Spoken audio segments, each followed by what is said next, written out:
Good morning, everybody. My name is Steve Ball. I'll be leading you through today's webinar on FSC Blockchain. Our colleague Loa cannot be with us today, but I do have my friend and colleague Julie also with us to help on the queue. As you should have seen when you entered this call, this webinar is being recorded.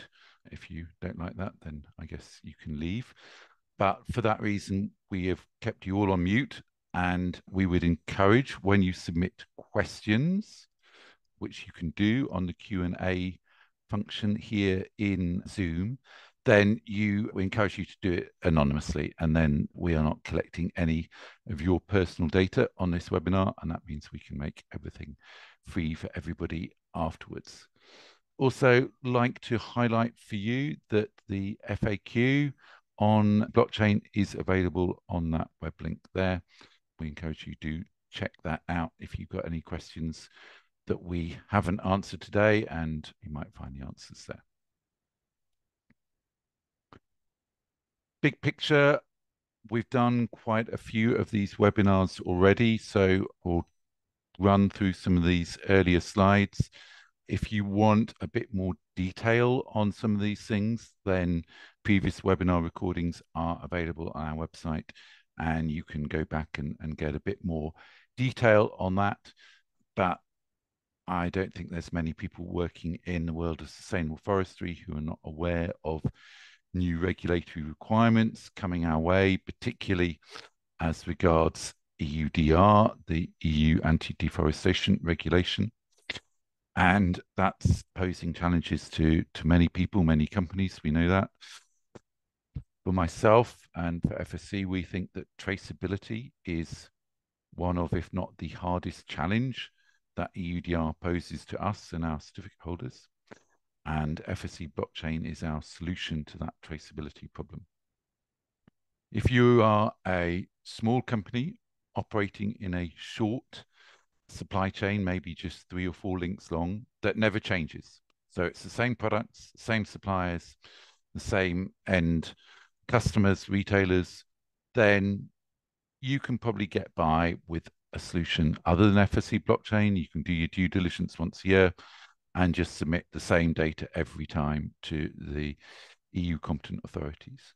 But if you have a more complex situation where the supply chain is longer, you maybe don't know who everybody is in it, your supplier might change their supplier and you don't even know about it, or your products are many or changing, then having a traceability solution that operates on a per consignment basis will make it much, much easier for you to sort out all your paperwork and have everything ready for when you need it.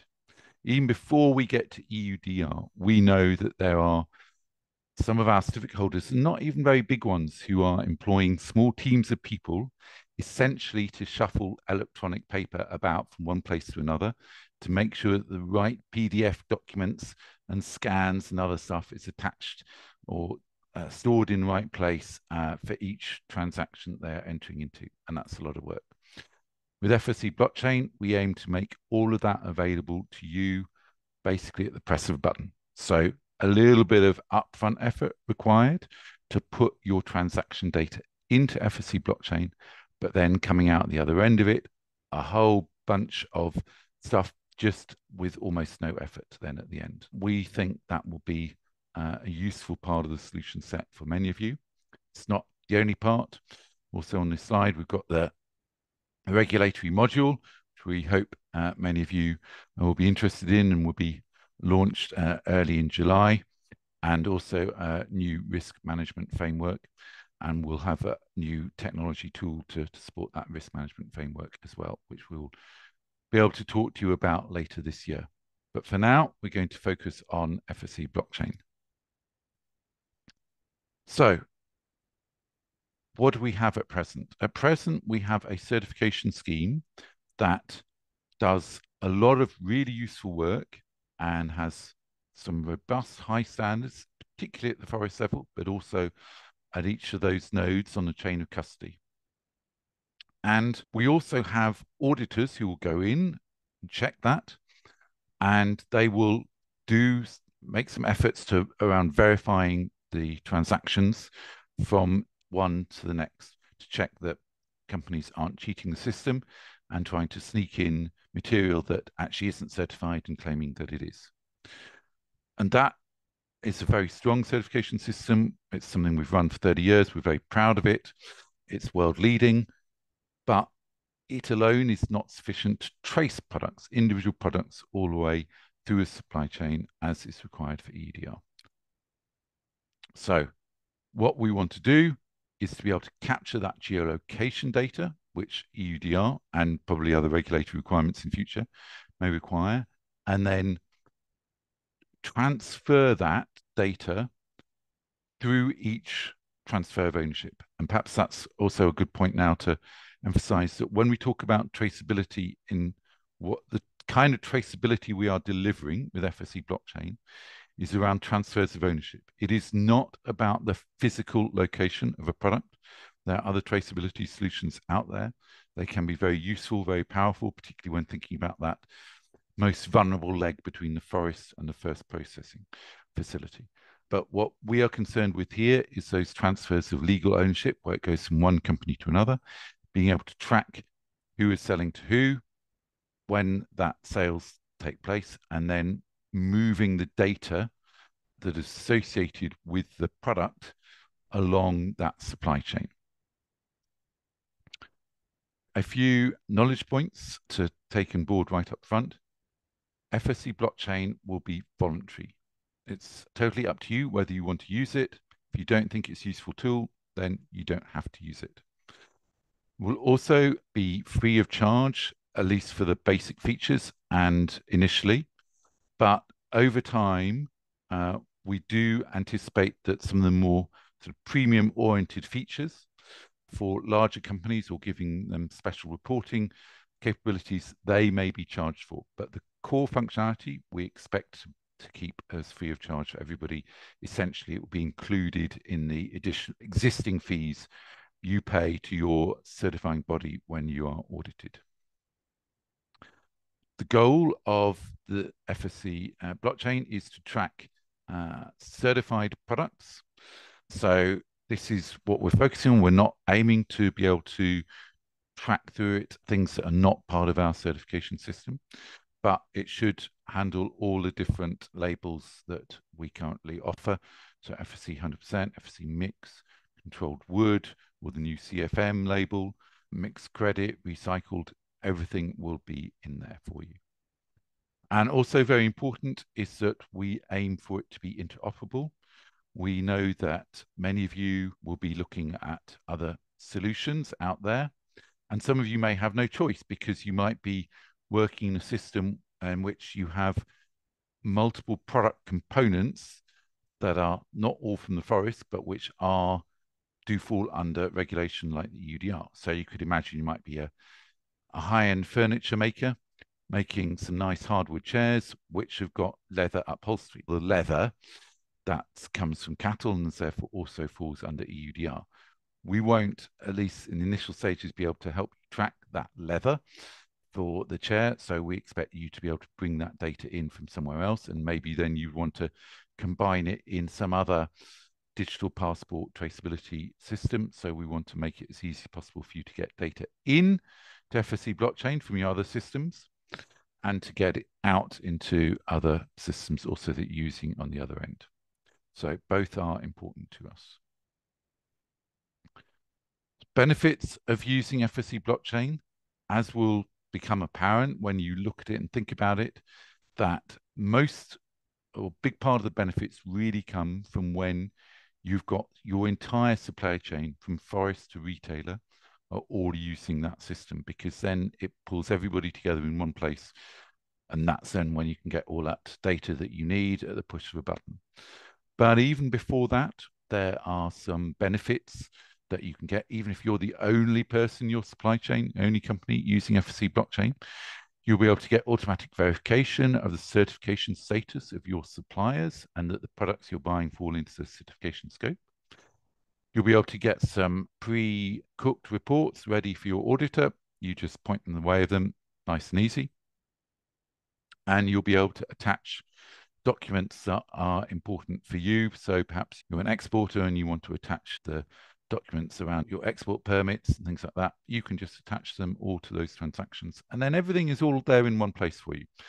So even without anybody of your trading partners being on board, those first three benefits are there straight away for you. But then when you get those trading partners on board, then you can benefit from the ease of data sharing up and down the supply chain and getting all your due diligence data in one place. Before we talk about FSC blockchain itself, I should pause and just say, what is the blockchain bit in this? And many of you may have heard of blockchain being associated with cryptocurrencies, most famously blockchain, Bitcoin, sorry. And you may be wondering, how does that relate to the blockchain that we're using, particularly as you may be concerned that Bitcoin notoriously burns up a huge amount of energy. And that is not a good thing to be associating with a sustainable forestry solution as FSC offers. So there, I can reassure you, really what blocks is just an immutable ledger. Why Bitcoin burns up so much energy is that they've made it into a distributed immutable ledger in which anybody who wants to participate can. And in order to manage that distributed ledger element and to ensure that people aren't trying to cheat the system, they force people to go through these very complex mathematical problems to demonstrate that they are committed to the system. And that's what takes all the energy. That you need something like that in a public blockchain. But what we're running here is what we call a semi-private permissioned network, otherwise known as consortium blockchain, where access is controlled. So we don't need any of that to burn any of that energy here. We still got the benefits of a distributed ledger, so it's harder to hack, but all those nodes are under our control, so we don't have to check that people are valid by making them burn a lot of energy in complex mathematical calculations. The other thing to say is that FSC blockchain is, we hope to be releasing in beta in August. I've got a slide later on that timeline, and it will stay in beta, I think, at least through to the end of this year. So at this stage, it's a simple interface, but it's evolving. Complexity we are adding all the time. And so we ask you to approach it in that context. But nonetheless, what it already has is the capability to work across all these different certificate types and company structures. And we think that's the most important thing for you guys to be able to access straight away. What will FSC blockchain enable us to do? Talked about it from the regulatory perspective earlier. Here's a simple sort of one-side image that you've got a chair made with components from 4 different forests. And what would be nice is if someone going to a shop could scan a QR code that's on the label of the chair, and they would instantly get all the information about exactly where that chair has come from, all the different components. And that, I think, is a real boost to the overall claims that we can make with FSC certification. We know we're the strongest certification scheme in the world, but for forest products. But at the moment, if someone goes into that shop, they ask, where does the chair come from? We can't answer it. Brilliant if we can do that going forward. But not every product is as simple as a chair. Yeah. And a chair is an example of what I would call a batched operation, which we have here on the left. Batch, we could also say discrete. So you can buy 1 chair, you can buy 2 chairs, but nobody buys half a chair. There's no sense in which it makes any sense to buy a chair, half a chair. Yeah. And each part of a chair is also discrete. So you either have a whole chair leg or no chair legs. You don't have half a chair leg. So at each part of that chair processing, so the process to create the chair, we can say this particular chair leg came from this batch, and that then came from that forest, and we can trace it all the way back.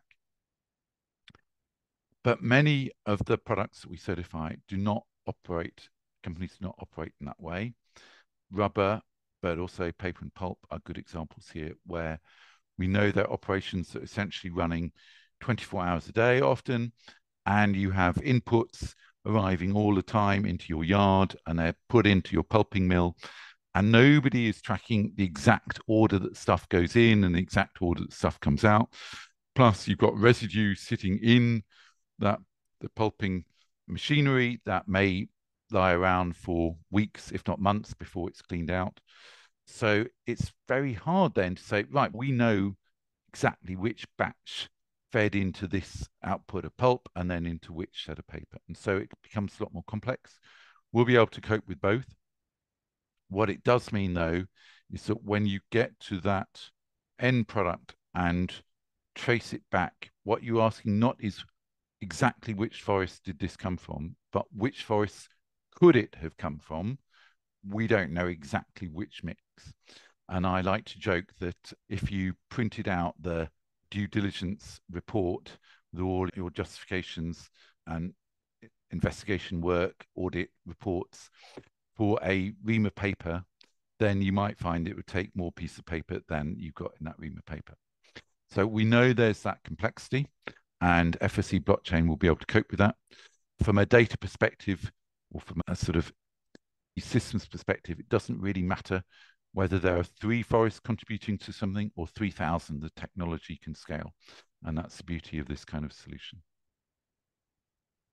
So very quickly, we've got this idea of the traceability. We'll collect at the forest end, geolocation, time of harvest, the species, of course, that's something that doesn't change. And then we can run it along the supply chain.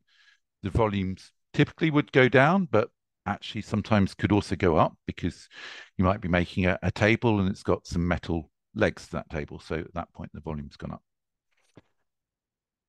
We can also combine data in composite products. So here we've got 2 forests, and then some later stage they get combined, and we're keeping that same data, tracking it all the way through.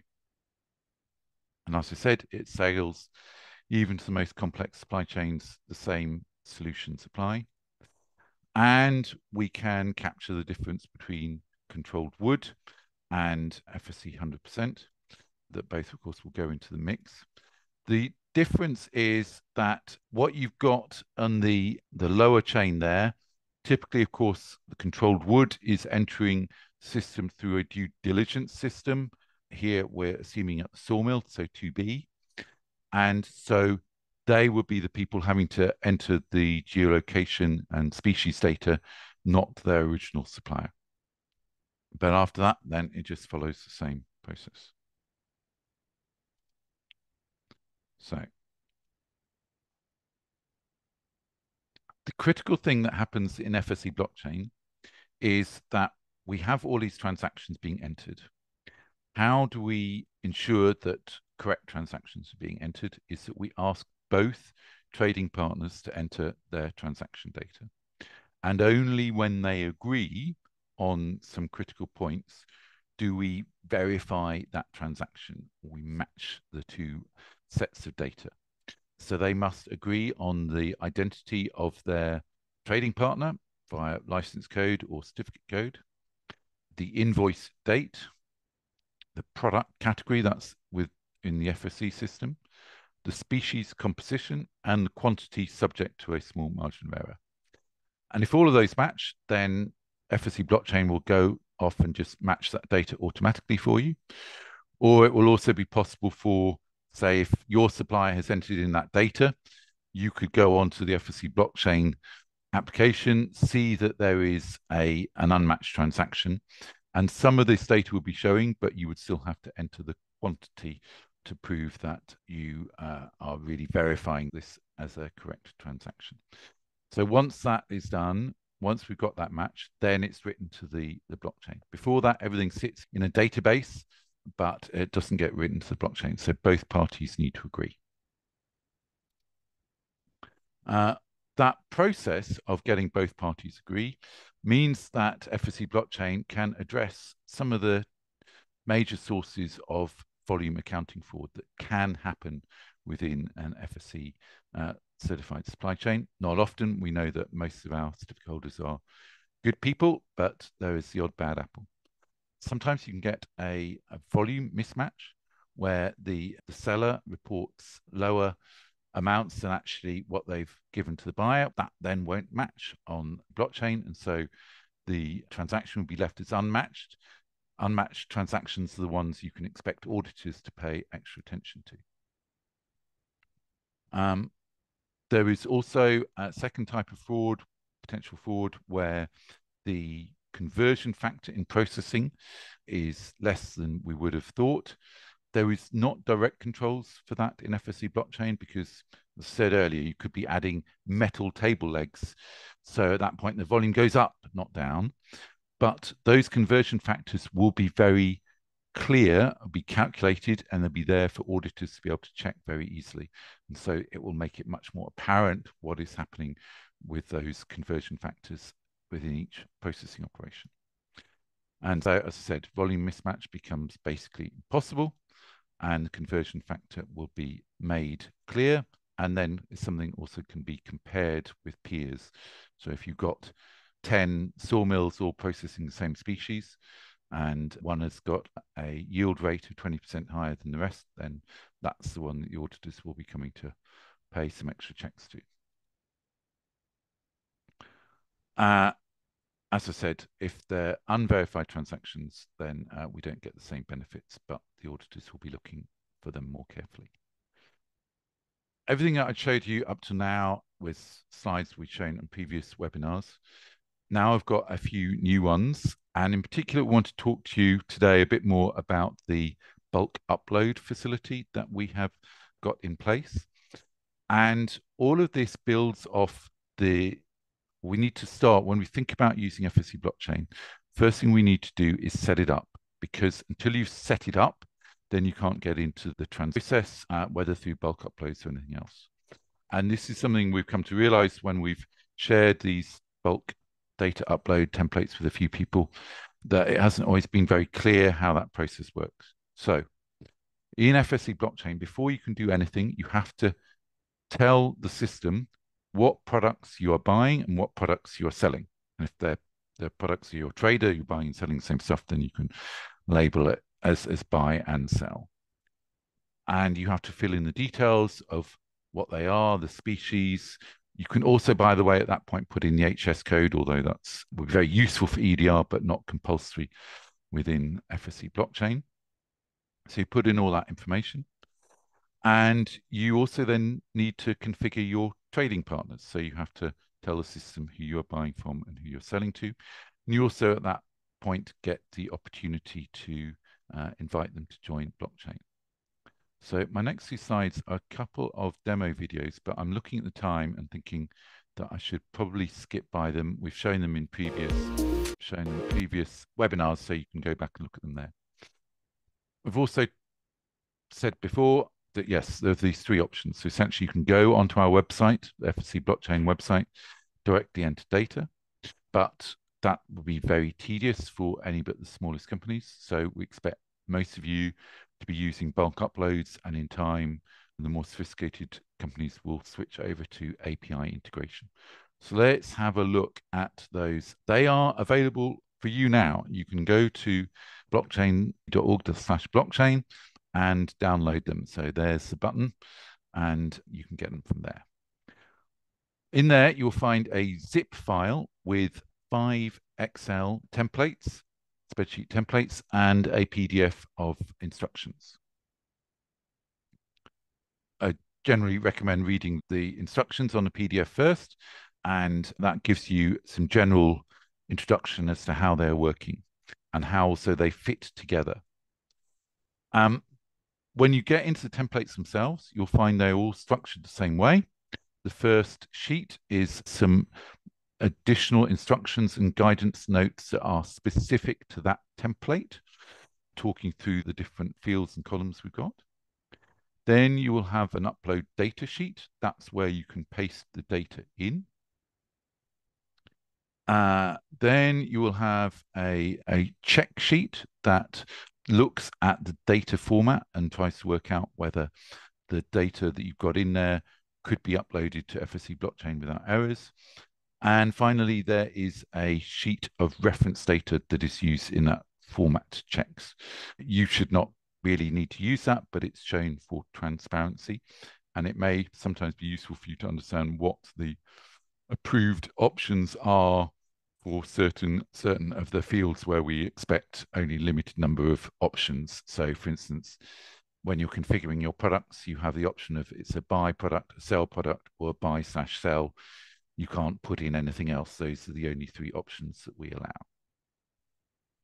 The other thing I would say is that the spreadsheet sheets are all locked with the exception of the upload data one, which is completely free for editing purposes. That means you can hopefully paste your data in as easily. You're not getting in the way. And even if you want to unlock the others, the password is blank. So you can just go in there, and if you, for some reason, feel the need to change things, for instance, the check sheet only checks the first 1,000 rows. So if you're wanting to do 10,000 rows and you know what you're doing, then you can unlock it and extend the checks down to 10,000 rows.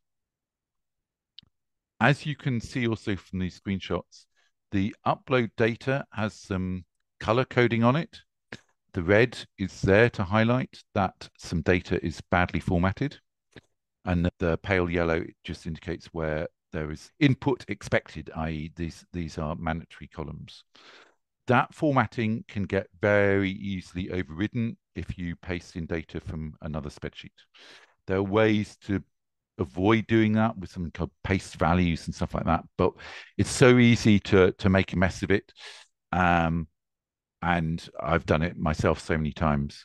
So we've tried to make that formatting there in the upload data sheet, but we've also done it in the check sheet because we know it's so easy you might override the formatting on the upload data without intending to. So if you really want to be sure that you've got things right, we always recommend that you check the check sheet as well as the upload data sheet. So briefly running through the 5 different spreadsheets. Here's the one on trading partners. Now here we zoom in a little bit clearer, and you can see that there's some slightly different colors used on the column headings. The dark green are the columns that then get reused in other sheets. So that's where the cross-referencing happens. So here we're defining our trading partners, which must be either with a license code or a certificate code. And that same code then needs to be used when you record a transaction. So that's why that's in the dark green there. So we just try to do that to give you some sense of how the data relates from one spreadsheet to another. What we don't have in these spreadsheets, because it would make it very complicated and again would lead to formula that's very easy to break, we don't have any checks from one spreadsheet file to another. So there's nothing that's referring from one to the other. All those sorts of checks will only be done when you upload the data into FSC Blockchain. Product definition sheet is a little bit more complicated, more columns, but same approach. The key thing you need to do is define a unique product code. It's totally up to you what you put in there. So we would suggest you use a code that also makes sense in your own internal systems. All that we will check is that it's unique within this spreadsheet. Everything else done within FSC Blockchain. Then there are 2 different templates for transactions themselves. A specialized one for recording sales from a forest certificate, from an FM certificate, or purchases made by COC certificate with the controlled wood due diligence system. So when you're bringing in non-certified material in as a controlled material. This is specialist because it's got extra columns for harvesting dates and times and things like that. Then you have the COC transactions. This is a lot simpler. Actually, it's a bit simpler because we don't have the harvesting dates, but otherwise it's the same. We are tracking the transaction type. We're also asking you here what kind of claim you're making, whether it's FSC 100% or mix, things like that. Of the quantity fields, the only one that is required is the quantity, meaning number of items. An item is whatever you defined it to be in the product definition sheet. But of course, sometimes you can just use that quantity, and then we will calculate based on the per unit volume and weight that you provided previously, when you defined it, we can calculate the volume and weight automatically. But we know that sometimes, even though you've got a standard weight or volume, it might differ a little bit for that particular transaction. So you have the option to enter the specific volume or weight of an individual sale.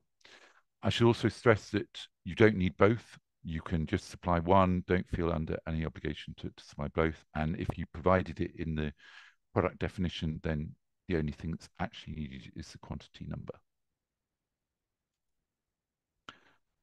The sheet that is most complex is the operations, because there we need to track stuff from the inputs and the outputs, and that gets a little bit more complex. But it'd be one of those things that at first you may look at and go, oh, wow, this looks complicated. But when you think about actually what it's doing, it all makes sense. And again, you can see there's a column there with a dark green heading, and that's a field that is relating back to something that's previously been defined.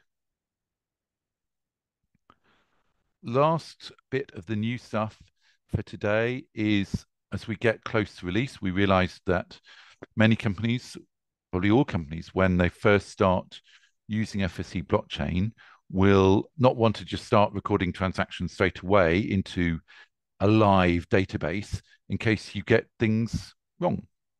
Like we got the spelling of "and" wrong in this slide.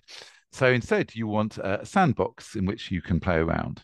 And so that sandbox means that you would do your normal setup of products and trading partners. That's, as it were, not doing anything that you can't change later. But then when you want to practice some sales, you can first do it with a dummy trading partner that you can buy and sell anything to. And you can also do practice sales to your own trading partners and see how all that works. Once you're happy with that, then you can switch to putting transactions into the live database.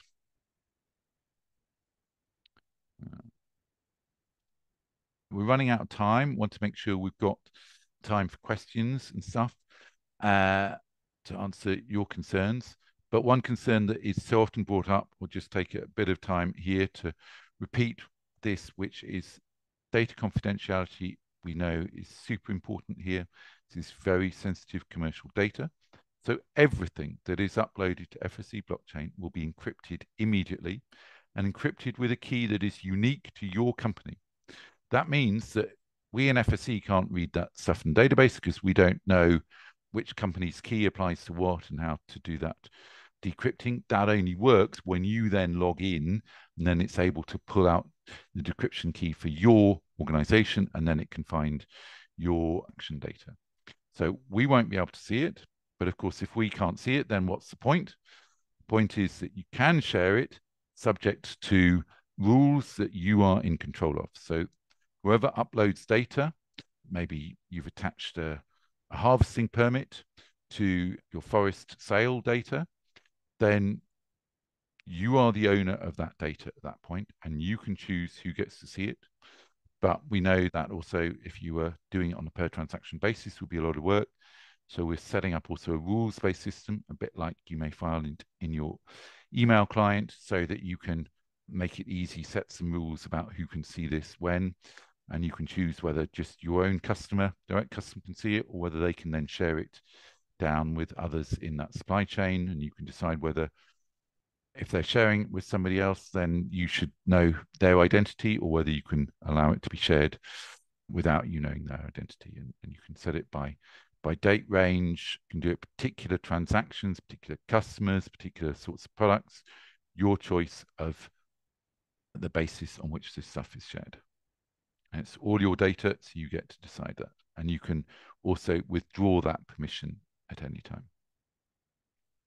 I said earlier, here's just an indicative timeline of when we expect to have stuff coming out. We're now at the end of Q2. We said the data readiness tools will be released, and that's why we've released those bulk upload templates. So if you can take your data and fit it into those templates, then you can be confident that you can fit your data into FSC blockchain. And we are aiming for that to be rolled out to everybody at the end of August this year. The due diligence stuff for EUDR will then follow a little bit later. And I think it's about time for me to stop talking and we can hand over to Julie to manage the questions. Some of the questions we've already answered as we've been going along, but I think one that there is a definite theme on is the interconnection with EUDR traces and how connectivity might work, how data uploads might work with the production of due diligence reports. So it's a keen topic amongst a few on the chat. Yes, I see what the top question here is, why COC alone is insufficient to trace products for EUDR. Maybe what this question is getting at is why do we need a system like FSC Blockchain? Yeah, maybe that's also what this question is. And what we're saying is that yes, in theory you could do it, but you would have a heck of a lot of paperwork at each node because it's not being joined up. So you would need to manually trace back, and you can do that retrospectively, but it's a huge amount of work for everybody who's doing on a routine basis. Thanks, Steve. I think the next one up is the FSC blockchain. Will it automatically be able to produce due diligence statements that can be uploaded to the Traces platform? Yes, so that will be a later piece of functionality. Showed that will be coming later this year. What that will do is, I think all the data that you need for the due diligence statement is basically there in FSC blockchain alone. But it will also, that functionality will then combine data from things like our digital audit reports to provide the company who is submitting that the confidence that all the due diligence stuff that should be done before you submit that statement. You've also got all of that data in one place, ready if the competent authorities come and ask you for it. So it's a two-part, but for the due diligence statement submission, yes, we'll also be supporting that. Okay, thank you very much. And then we have a question from a number of participants who've been voted up that inquires, FSC blockchain able to verify the fact that the forest is deforestation free? So it's my belief, and it's FSC's position, that if the source is an FSC FM certificate, then that is as good a guarantee as you can get at present.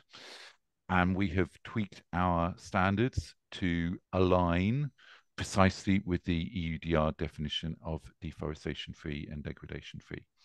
And it's that third-party auditor inspection which we think is also the strongest mechanism that exists to check the deforestation free status. There is some very powerful analysis you can do with remote sensing, and we're bringing in new tools to support that and to support auditors reviewing that.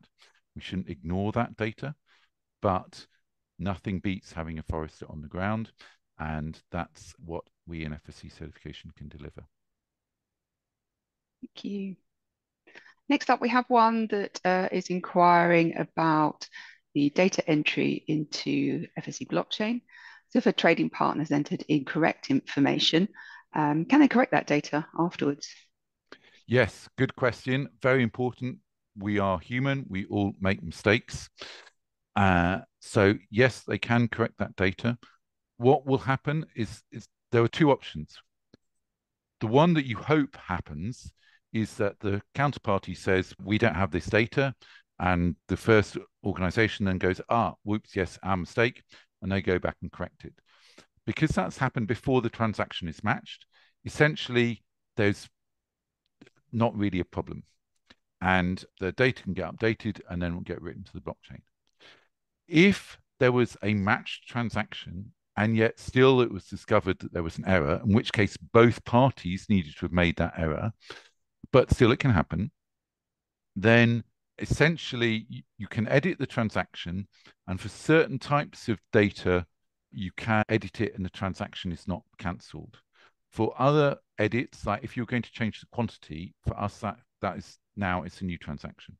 So we cancel the old transaction, start with a new one, and now it has to be re-verified by your trading partner.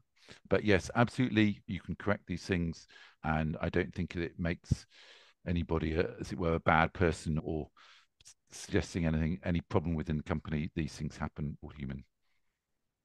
We have more interest in as well around if there are other companies out there who are in advance of FSC in terms of being able to demonstrate compliance with EUDR through systems. The inquiry really is about there are other solutions that can make it easy. Are they advanced FSC, or how far do we think we are in addressing the whole EUDR need? Yeah. And look, we're aware of these other offerings. I think there are some very interesting technology solutions being proposed out there. And I think it's very sensible for you to consider them. I would, if I were in your position.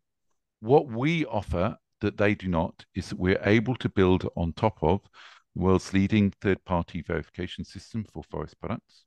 And it's that third-party verification I mentioned earlier that I think really makes a critical difference and makes our system ultimately much more robust than if you are just relying on satellite data and some clever processing. You can do a lot with that, but it won't always solve all your problems, and you may find that later on that you get embarrassed. Whereas building on top of FSC certifications, I think is the strongest way you've got to meet the requirements of regulations like EUDR.